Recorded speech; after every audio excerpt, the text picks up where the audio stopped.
So இந்த video நம்ம என்ன பார்க்க போறோம்னா, இந்த ஃபர்ஸ்ட் ஆப்ஷன் வந்து நம்ம ஆல்ரெடி நம்ம வந்து பார்த்துட்டோம். ஓகேவா? இந்த ரியேஜென்ட் அதாவது இந்த 2 ரியாக்டன்ட்டும் இந்த டெர்ஷியரி பியூட்டைல் அதாவது tertiary butyl ethyl ether prepare பண்றதுக்கு ஃபேவரபிள் கிடையாது. அப்ப இத யூஸ் பண்ணி நம்ம அந்த ஈத்தர் வந்து நம்ம வந்து ப்ரிப்பேர் பண்ண முடியாது. அப்ப என்ன மேஜர் ப்ராடக்ட் வந்து ஃபார்ம் ஆகும்? அல்கீன் வந்து நமக்கு வந்து ஃபார்ம் ஆகுன்றத ப்ரீவியஸ் ஷார்ட்ஸ்ல நம்ம வந்து பார்த்துட்டோம். ஓகே. இங்க நமக்கு என்ன கேட்டாங்கன்னு பார்த்தீங்கன்னா, இல்ல எனக்கு இந்த மாரி ஒரு ஈத்தர் வேணும் அப்படின்னா, நான் வந்து என்ன ரியாக்டன்ட் வந்து நான் வந்து யூஸ் பண்ணணும் அப்படின்னு வந்து கேட்டுக்கிறாங்க. அது வந்து நமக்கு வந்து ரொம்ப சிம்பிள் தான். இங்க வந்து பார்த்தீங்கன்னா டெர்ஷியரி பியூட்டைல் குளோரைடுக்கு பதிலா டெர்ஷியரி பியூட்டைல் சோடியம் ஆல்காக்சைடு வந்து நம்ம வந்து பண்ணலாம். ஓகேவா? இப்போ என்ன பண்ணா ONA வந்து நம்ம வந்து எடுத்துக்கணும். இங்க குளோரினுக்கு பதிலா நம்ம என்ன பண்ணணும் பார்த்தீங்கன்னா, சோடியம் ஆல்காக்சைடு வந்து நம்ம வந்து எடுத்துக்கணும். பிளஸ் நமக்கு என்ன இருக்கணும், இங்க நமக்கு வந்து பார்த்தீங்கன்னா எத்தில்ல நம்ம என்ன பண்ணணும் பார்த்தீங்கன்னா, குளோரின் வந்து நம்ம எடுத்துக்கணும். ClC2H5 வந்து நம்ம எடுத்துக்கிட்டோம் அப்படின்னா, இப்போ இந்த ரெண்டையும் நம்ம ரியாக்ட் பண்ணும்போது ஈஸியா NaCl வந்து நமக்கு வந்து வெளியில போயிடும். NaCl வெளியே போயிட்டு நமக்கு தேவையான ஈத்தர் வந்து நமக்கு வந்து கிடைச்சிடும். ஓகே. CH3 CH3 இங்க நமக்கு என்ன பார்த்தீங்கன்னா CH3 OC2H5 வந்து நமக்கு வந்து கிடைச்சிடும். ஓகே. அப்ப நம்ம என்ன பண்றோம்னு பார்த்தீங்கன்னா, இந்த குளோரின் காம்பவுண்டையும் குளோரினையும் ONAவே நம்ம வந்து மாத்தி எடுக்கிறோம். ஓகேவா?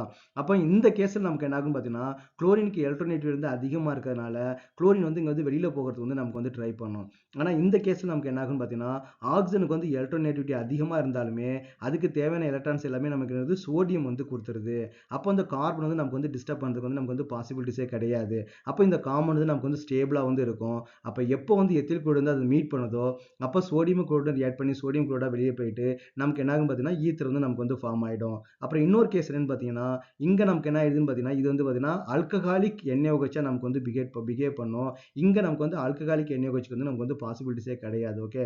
அப்போ இது நமக்கு வந்து பீட்டா அலிமினேஷன். அப்போ இந்த காம்பினேஷன் நமக்கு வந்து பீட்டா அலிமினேஷனுக்கு தான் மோர் ஃபேவரபிளா இருக்கும். அப்போ இந்த ரெண்டையும் நீங்க வந்து மாத்திட்டீங்க அப்படின்னா, அது என்ன ஈத்தர் ஃபார்மேஷனுக்கு வந்து மோர் ஃபேவரபிளா வந்து இருக்கும். இது வந்து பார்த்தீங்கன்னா வில்லியம்சன் ஈத்தர் சிந்தசிஸ். ஓகே.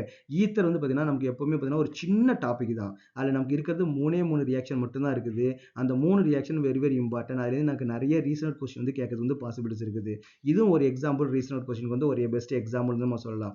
ஏன்னு வந்து பார்த்தீங்கன்னா, இப்போ இந்த காம்பினேஷன்ல ஈத்தர் ஃபார்ம் ஆக மாட்டேங்குது. அப்போ டிஃப்ரெண்ட் காம்பினேஷன்ல ஈத்தர் வந்து நமக்கு வந்து ஃபார்ம் ஆகுது.